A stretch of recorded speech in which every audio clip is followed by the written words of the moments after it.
Okay, welcome everybody to this special conversation where we explore how ethical business can shape the future. Today, I'm honored to be joined by a visionary leader and a very long-time friend, Daniel Truran. Welcome, Daniel. Your work in value-based leadership has inspired many people around the world. It's wonderful to reconnect and to dive deeper into your journey and insight. What a pleasure to be here. Ethics and inspiration. That sounds like a bit of an oxymoron. Let's see if we can make ends meet and open some new ideas. Really happy to be here with you, Denise. Daniel, you've been part of ebbf, Ethical Business Building the Future community, for over 20 years, or maybe more, I think. Huh? Let's start from the beginning. What is ebbf and what does it make it so unique? Let's go right to the beginning. This organization has been alive for 35 years, 1990. Two leaders. One is senior partner McKinsey, George Stasher. Another is senior director at a bank at BNP, Edzat Zarai. And they meet and they say, are we the only ones with values in our businesses? How can we make our business really part of a values-driven, values-centered kind of organization? There must be somewhere else. So they decided to put together this network, this community, this learning community, to really explore together, to find ways to progress, how business could really move forward based on values, based on ethics. 35 years later, the organization is still going strong. Wow, that's amazing. You've been there for such a long time now. It's a long time to be part of something. What is it about EBBF that has kept you engaged for such a long time? I think, as it says, you can see here on the top of my, where is that on the top? Ethical people building the future. No, EBBF is ethical business building the future. But to me, is people, because at the end of the day, it's not those diagrams with these lovely organigrams and balls. It's not organizations, it's not entities. It's human beings that really make the difference. And when every single time that when you interact with an EBF member, you're faced with a human being which is incredibly ambitious, incredibly humble, and that in itself is quite a contradiction. It's an explorer, right? There's no gurus at the BBF. It's just people that really want to explore. One of the core values of BBF that really strike me from the beginning, which is very much part of the organization, is human nobility. So truly, when I interact with BBF members, I feel and see what would it be like if society, if companies were led by noble human beings. And this is what gives me hope in everything else that I do. That now, because the BBF members are all noble human beings, not perfect, noble. Then I assume that everybody else around me is also noble. And that makes it an interesting change because then if you assume that everybody's noble around you, then the conversation changes. No, if you imagine for a second people that are listening to us, your colleague, your CEO, your director, your team, you may not like them so much, but for a second, think that they're a noble human being. How would you talk to them in a different way? What would you expect from them? Hey, you're noble. How can you behave in this way? Elevate yourself. So, what I see at the BBF is a potential of a future company, of a future organization, of a future society where human beings truly live by their best self and create success. Because that's another element that I love about the BBF and about this values driven entity that we've created. It's very successful. So, not just BBF, so all our events sell out very quickly because there's a high demand for this hope, for this way forward. But also, these companies, these organizations, these learning institutions, wherever BBF members work, they're very successful because they're based on values and driven together by a community of leaders. So, it's not isolated leaders, is communities of leaders working together to create a successful business model and a successful future. So that is the essence of what keeps me at BBF and where I find the inspiration. I can understand why I love EBBF so much. Daniel, you recently authored the introduction of a wonderful new book, which is called How You Can Contribute to a More Prosperous, Just, and Sustainable Organization. Can you tell us about the inspiration behind the book and why it was important for you and for the BBF community to bring it to life? Yeah, it's to me it's like I think in the introduction I mentioned the frustration. It's a book that comes from frustration. What is the frustration? I meet these BBF members. They've changed my life. They inspire the direction that I travel. They've done so much for me, and that very few people know about what they do, what they think, their ideas, their evolution, and things like that. So I was really yearning for a way in which we could communicate this further. We got our LinkedIn, our Blue Sky, all our different platforms, but a book that captures 20 stories, 20 of the most diverse ways of behaving with values at work. Uh, Really interesting characters. Maybe we'll talk later about the chapters, the characters that make up this book. To me, is a frustration made possible into something beautiful, a sharing of some of the ideas that are most useful in such diverse sectors as finance, medicine, architecture, uh, business development, really every sector. And this fresh new view of what is possible, the stories of what has been made possible, this reality that this really does work, this inspiration of the way forward. There's some beautiful quotes in the book. There's some beautiful stories in the book, and there's some beautiful guides on how to make this happen. So, to me, from the frustration, I wish more people could know about it. This book lives the values, the stories, the insights, what is really most useful to anyone who's looking to drive forward a values driven, successful enterprise, economic system, and society. Thanks, Daniel. In this book, so we can see in this beautiful big book the introduction you wrote with your picture, and there's plenty of beautiful quotes and concepts. I really loved what you wrote. Um, I love particularly one concept. You wrote that the world is begging for hope and fresh perspectives. So, how do you see ethical business fulfilling this need? Right now, not very well. In the Yes. future, it will be the driver.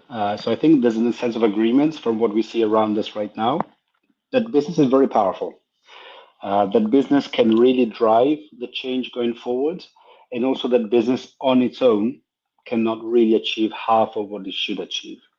So to me, this hope that we are embedding into the book is really the aspiration of something to look forward to. It's the vision of futures which are possible, which are necessary, which are we are yearning for. So why do all EBF events sell out so quickly? Because that's exactly what we offer. We build together visions of the future that we want to achieve. Visions of the future can really create the desire for people to work towards it. Right now, motivation is at one of the lowest points in companies. Why? But there's no worthwhile visions beyond the bottom line. Very few companies are showing the way. The 20 stories in the book, some of them are actually B Corps, so that's a nice subset of companies that are showing the way, are showing exactly that is visions of the future, aspirations that are worth following. They detail what these aspirations are, they detail the path to get there, and then they show what changes in the motivation, in the yearning, in the productivity of people once they lock into and they form part of these visions. There's very, very little worth living towards at the moment. So that's why it's like, when the ground is very I live in Madrid. Here, when summer hits, it's really hot and everything gets really, really dry. And the signs all over the motorway that says, careful, do not throw cigarettes or lighters or anything else because then a fire can burst. That's exactly where we're at now. We're in a world of polycrisis, which is quite arid, quite dry, but then the spark of something that whose time has actually arrived very quickly explodes and goes forward. And that's part of the success of organizations and movements like ebbf, like the B Group movement, many other movements that are now springing to life, They are showing a way forward. As I said before, really important, business cannot lead. Business has to create in a systemic, connected way with other organizations, be it their cities, their citizens, the consumers, the providers, the investors, the state, governance. Together, with this vision of the future, we can really achieve something that's never been achieved before. I give you one piece of good news. In the midst of all the crises that surround us, we have never been more powerful. We have never been more powerful to actually make the change that we need to make. We have all the technology. We can be connected to absolutely anywhere in the world. It's no longer the case that you need to be in Silicon Valley to drive change. You can be in Caltanissetta, you can be in Timbuktu. Oh, as long as you have an internet connection, you can connect. And networks like ebbf show you how quickly you can connect. So with all the information we have, with all the technology we have, with all the interconnectedness we have, it's never been so possible to create the future that we want. One thing is missing. What future do we want? And that's where we come together in ebbf to dream, to imagine, to create that future. Well, thank you so much for sharing such a positive vision. I can say that you are right, that ebbf community really brings together incredible change makers from all around the world, which is really something so unique. Some of the stories are shared through the book. Can you tell us what do you think are some of the most inspiring stories or insight that you found in the book? To me, is I was kind of sorry that we can only tell 20 stories because we have hundreds and hundreds of members around the world, thousands of followers all over. There's so many stories to be told. But imagine that there's a story of a billionaire, Steve Sarovitz, right? He always says, "Hello, I'm Steve Sarovitz. I'm a billionaire." And actually mentions how much his worth is. So, story of a billionaire, and the billionaire explains, billionaire of a B, how his faith has helped him to create success in business. And he was a very simple person, still is, and how he got his fortune together. Interesting. Steve wears a Timex watch. He drives a Prius car of like 15 years old. So when he says, I am a billionaire, it's not to show off how much he's earned, it's to show off that this way of doing business actually works, faith based. You have the director of the European Investment Bank, Shiva Dustar. She connects finance and women. What is missing? What is necessary? It's not just for finance. It's not just for women. It's finance, women for the world. Men are definitely included in the outcomes. So imagine a billionaire, director of the European Investment Bank. Then we have somebody like a surgeon who's actually turned into a VC venture capitalist doing medtech, some of the most interesting innovation, addressing cancer, addressing cures. Amazing, just really Salim Afshar really gives a totally new perspective of this. Andreas Galsterer from Austria, living in Lisbon, systemic leadership. What on earth is systemic leadership? Why is it so necessary? And then we go off to China. China, Adam Roberts. He's the architect talking about hope. He's actually British based, British born, but he's been working successfully in China. So you have this, I just mentioned a few, but there's 20 such stories, literally from all over the world, all ages included, obviously sex is included. And it's just so, to me, hopeful when I read that book, when I scroll those pages to see, hey, it's actually happening. I can see that these 20 people and many more have actually made the difference they wanted to make. And how they did it, fascinating. Never seen such diverse 20 ways of reaching the kind of goals, the kind of futures that they really were aspiring to. What a group of people. One of the topics that comes out from the book is the idea that ethical business moves from the short-term fixes to a new mindset, a mindset of abundance. What does it mean? Can you explain? I think so. I'm not sure. People are listening, right? And I think when they hear abundance, they may not necessarily connect it with the abundance of good news. It's more abundance of bad news. The truth is, first the word was linear, right? The movement improvements, the changes were of this kind. Now they're exponential, not just bad exponential. One example in Norway, now over 90% of new cars sold are electric cars.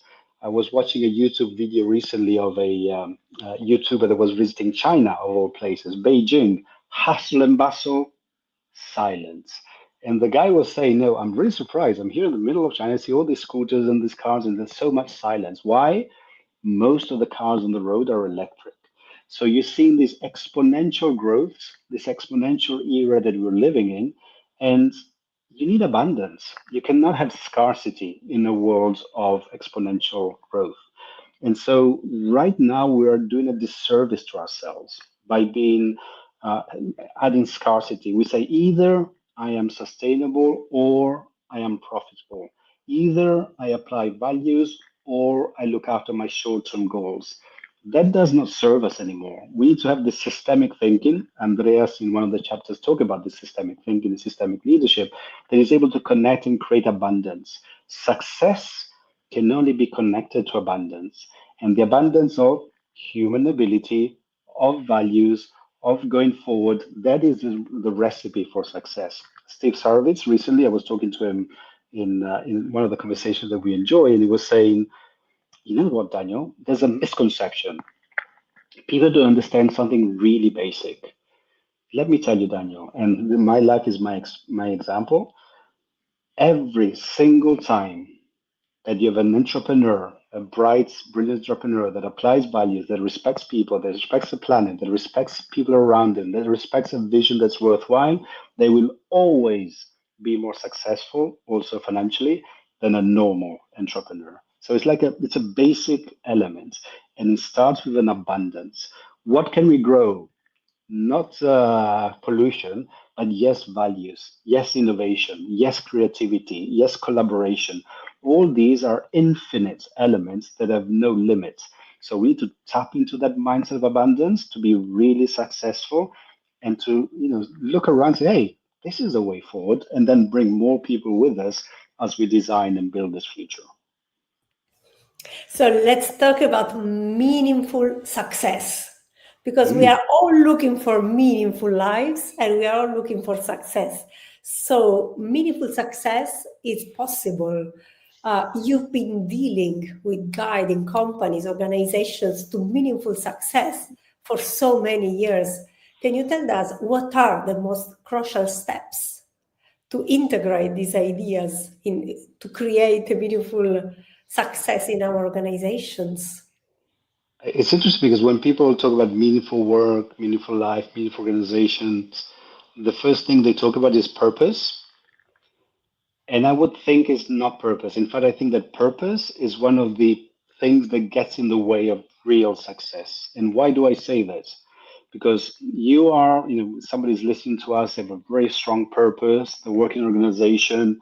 Have you checked what the purpose of other people around you is like? Is it the same purpose or is it different? Because then you will create a competition. Because my purpose is more important than your purpose. And then purpose no longer becomes a uniting element. It actually becomes a fight. And purpose is something you're very passionate about. So it's a strong fight. And you really do not want that. In a world of success and abundance, you want to bring people together. So the first element is adding an S to purpose. It's not purpose, it's purposes. The key to a successful leadership is what I call generative empathic listening. So just listening to people. What is your purpose? Ah, okay. And what about your purpose? Ah, very interesting. Yeah, people feel good because they've been listened to, but it's useless unless you do something with it. So generative listening means that you listen carefully. In itself, it takes a lot of time, a lot of patience. You may not like what you're hearing. It may be different from your purpose. And then with all that you're hearing, then you're able to generate an action that's directly connected to what you heard. So you go back to those people and say, I heard what you said there, and therefore this is the action we're going to take together. Or even better, let's talk together and bring and create action together. Is the bringing together, which is the key element of success of a successful leadership. You put yourself at the service of the organization. You put yourself at the service of the people that are working there, and then a unifying group and energy is created that strikes into the most powerful way forward. And I've seen that time and again. For example, I am Director General of EBBF, but in all these EBBF is a behind Spide organization. In all of behind Spide organizations, service is very important. What does that mean? Instead of me being at the top of the organization, Director General, I'm right at the bottom, serving everybody around me. And that is part of the success of these organizations. They have servant leaders using generative listening to bring about unifying purposes that become unstoppable. Wow, that's very uncommon. So we want to shape a new economic model. This is the idea. We want to shape a new economic model. How do we want to do that?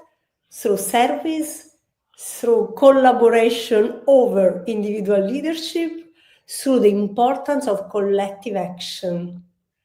And I would add another step to that, which is listening is fine, action is fine, purposes is fine, but the first element is knowing how to observe what's around you.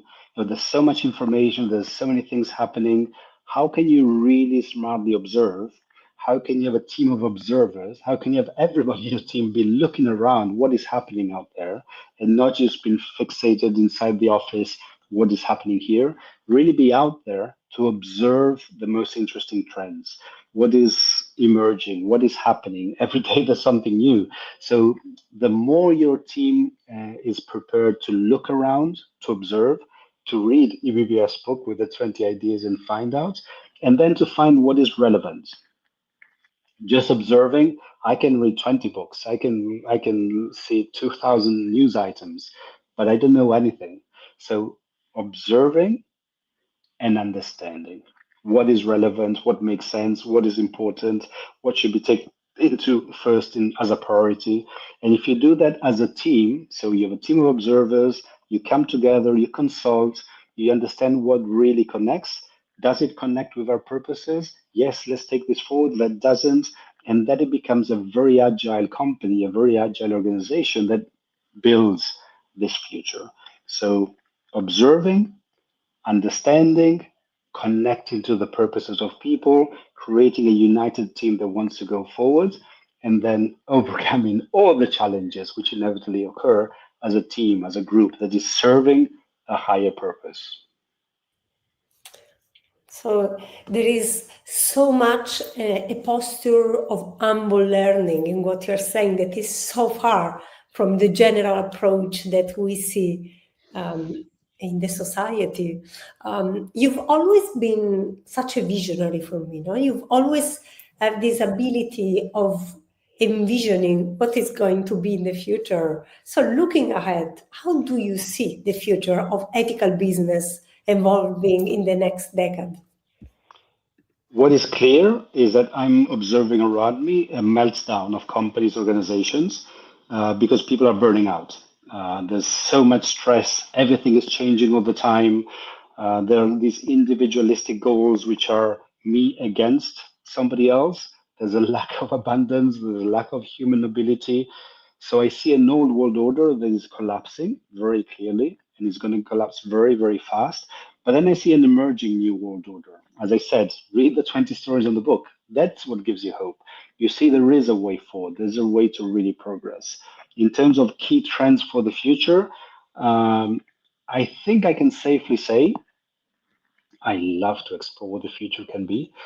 That for the first time in many, many, many years, I have no idea what's going to happen next. I know this may not sound very reassuring, but that's the truth.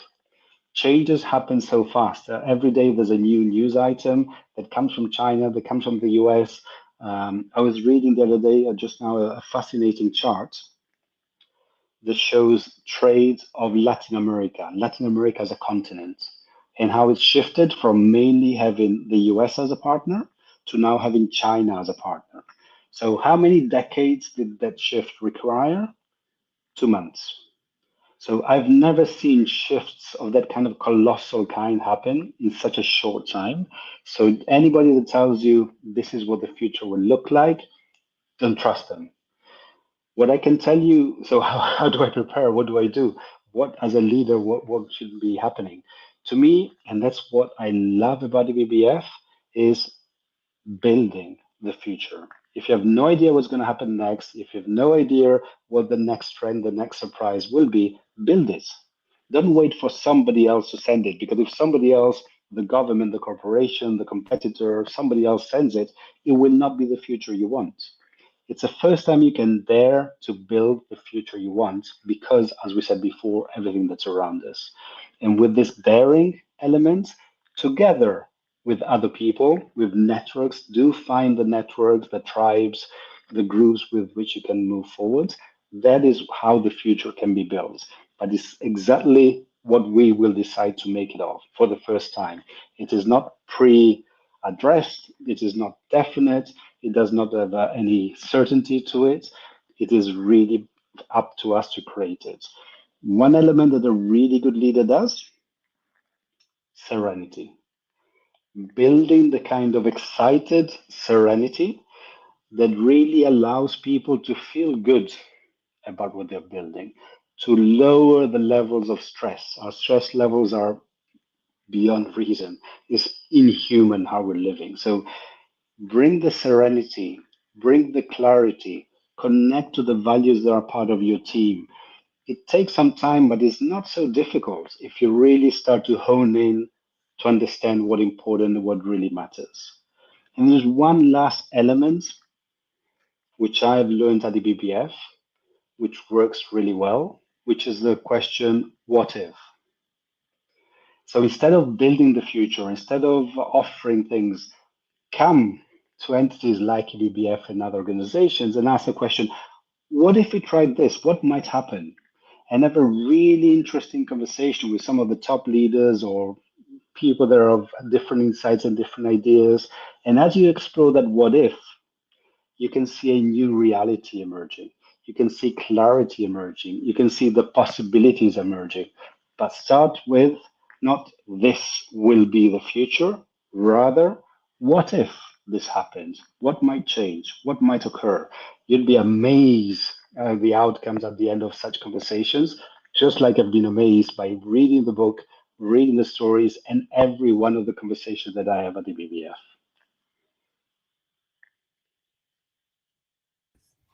Thank you so much, Daniel. Thank you so much for sharing all your experience, your vision, what you learned, and for being so generous in sharing. So, like, Absolute pleasure. I think the time is right to make these kind of conversations, to bring hope, to be realistic, and to show success. Without success, we are just dreamers. And dreamers are very nice, but they have a very short life. We need to be dreamers that concretely create success. Come and join the BBF. You will understand what service oriented, human, noble success really looks like. You will enjoy it. great. So wonderful. Thanks a lot, Daniel. And to our audience, if you're ready to be part of a new movement toward ethical business, what can you do? You can grab your copy of how you can contribute to a more prosperous, just and sustainable organization. Join EBBF and take part of this movement, to this movement. So together, what can we do? As I understand, we can redefine the future of business as a force for good, right? The time has never been better. There's so many crises out there. We've got nothing to lose. Let's build the future that we want. Thanks for tuning in. Thank you very much, Denise. Bye.